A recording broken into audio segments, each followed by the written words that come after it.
I expected a lot more, if I'm honest. Well, let's see. Oh, you know what? I take it back. That's really good. Wow.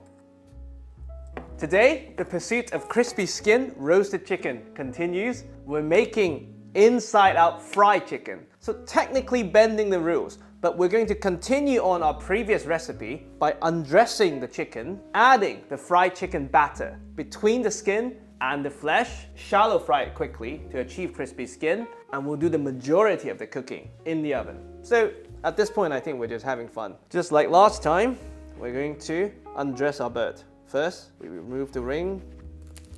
I wonder if you could get your butcher to do this for you, maybe at a cost. Now, we start running our finger to separate the skin from the flesh. And depending on the color that your butcher designed for you, you might need to make an incision to loosen the skin a bit. I mean, today the choice of fashion is turtleneck, so we'll probably cut a bit of the skin to help us get started. Not by much, just this much. Then we can undress the bird. Beautiful. Wow, one of my best undressing. We can even remove the excess fat if we want. Let's do the other side. Imagine if this works and we have a restaurant. A person's job would be just to undress the chicken all day. I'm not sure whether that's a good or bad thing, to be honest. All right, now we're getting there. Last time, this part actually didn't brown, so we're gonna take more almost out, so we don't want to go too much. Also, because of the batter, unlike last time, the back will actually also brown, so we are going to carefully take the back skin with us. All right, this is as undressed a chicken as there is.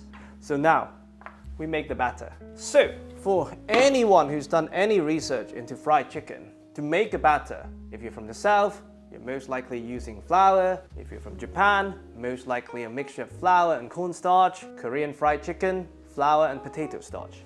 Now, they all have their different purposes, but if crispiness is what you're solving for, potato starch is the undisputed winner. The reason why in Korean fried chicken they dilute the potato starch with flour is because potato starch alone is not very good at holding the shape of the chicken. Thus, the batter might fall apart. It also doesn't brown as well as flour, which is by definition high in protein. Now, those two issues are non-factors to us because the batter will be held by the skin and the browning will occur on the skin. So, because of that, we are going to make the batter with 100% potato starch and just about 0.6% of salt of the chicken's weight. Of course, if this works, then the world is your oyster. You could add anything to the batter. But today, we keep it simple to see the net effect of the potato batter. So, very simple. I'm not even going to scale it. Ton of potato starch,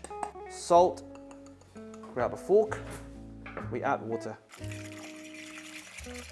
And unlike Korean fried chicken, we want the layer of batter to be slightly thicker because the whole point of separating the skin from the flesh is to prevent the flesh from steaming our chicken.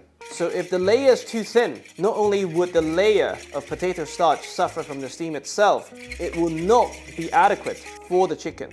Once you have the texture of coconut milk, that's when you know you're ready. I forgot to remove the wings. So now, grab a spoon, we grab our almost fully undressed bird, and we just add a layer of coating inside, including the legs, the breast, everything in between. The pocket between the leg and the breast, it's always the culprit for steam. So make sure you get some potato starch in there. I have a feeling this will actually work. How well, I don't know. All right, we let it drip for a tiny bit.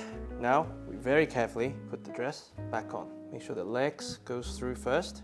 We'll first fry it before we trim the skin so that we could factor in the shrinkage. The bird is ready. We're going to heat up the oil to 180 degrees Celsius.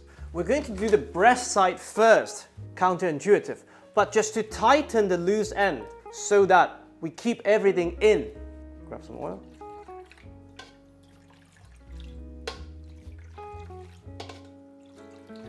All right, once the breast side seems happy, this thing goes in very carefully.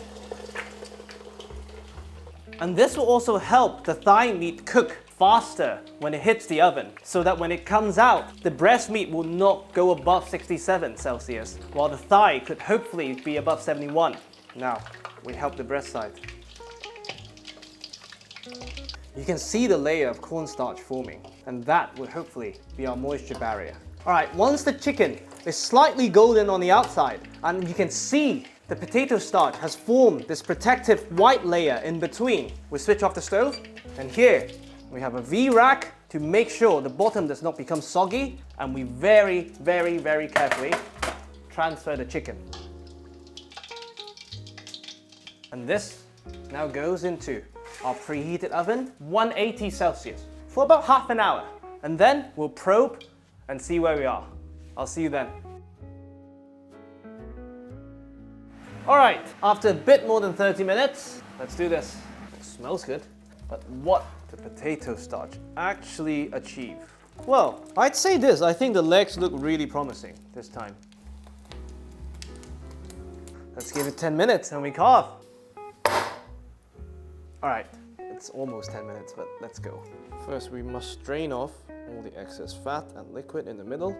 Remember, we fried it, so now, let's see.